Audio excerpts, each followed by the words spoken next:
Hi, welcome back to discussions about the American Revolution time period.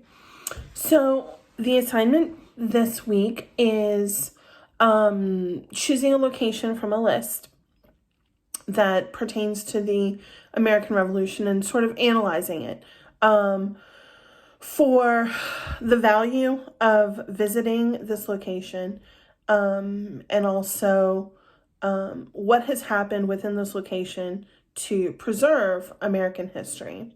I chose the Freedom Trail in Boston for a couple of reasons. One of which is I visited it several times, and I've always really enjoyed the ease of the Freedom Trail. I've also done, I've walked it, and I've also done a tour type thing that involved a trolley and a boat. Anyway, so suffice it to say, I have some experience with the Boston Freedom Trail. In an article in American Heritage, we learn about what exactly the Freedom Trail is, and it's 16 stops around in and around Boston. That 16 locations that were important to the Revolution.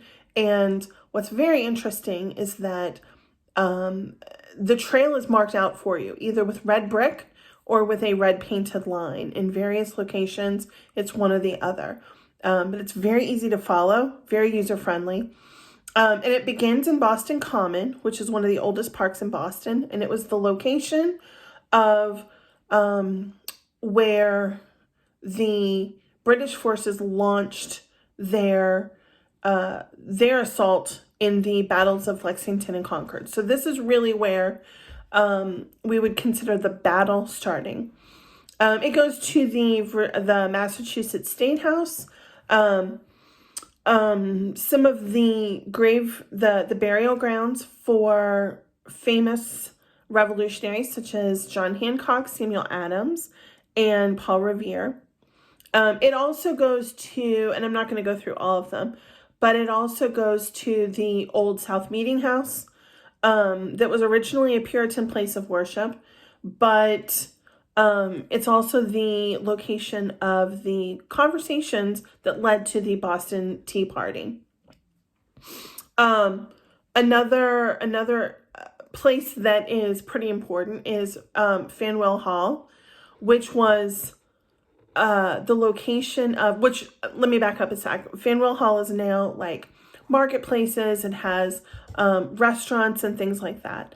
And it was the place of a lot of the protests, a lot of the meetings, a lot of the protests.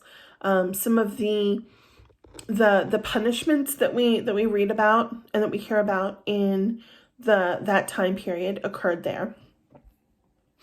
So once you go to the Charles River, you'll see Cotton Mather's burial ground, and there's also the location of the USS Constitution, where the ship is, and when the museum, and it ends at the Bunker Hill Monument, which was obviously a very important battle in the American Revolution. It's a great tool. I have always really enjoyed the Freedom Trail, and when I taught U.S. history to 8th graders, I used a lot of the photos from my own trip to show them the location of some of the things that at the time I was in Texas, and you just don't have, Texas doesn't tend to preserve history as well, except for the Alamo, as some of the other places. And so being able to show them, this is the building where this happened, or this is the location where this happened, was really beneficial as a teacher. Another article that I used is from the publication History Today, lists some myths of the Freedom Trail. And one of them is about the American Revolution just sort of as a, like, how it came to be. And a lot of people think that, a lot of people tend to believe that, the American Revolution was just all about giving us our independence and just leave us alone. When in reality, it was, as the article says, a civil disturbance that eventually got out of control. And there was just a lot of requests for fairness, the no taxation without representation. It wasn't so much a need to be independent as it was a need to be treated well. And that there are a few other myths, but that is really the prevailing one.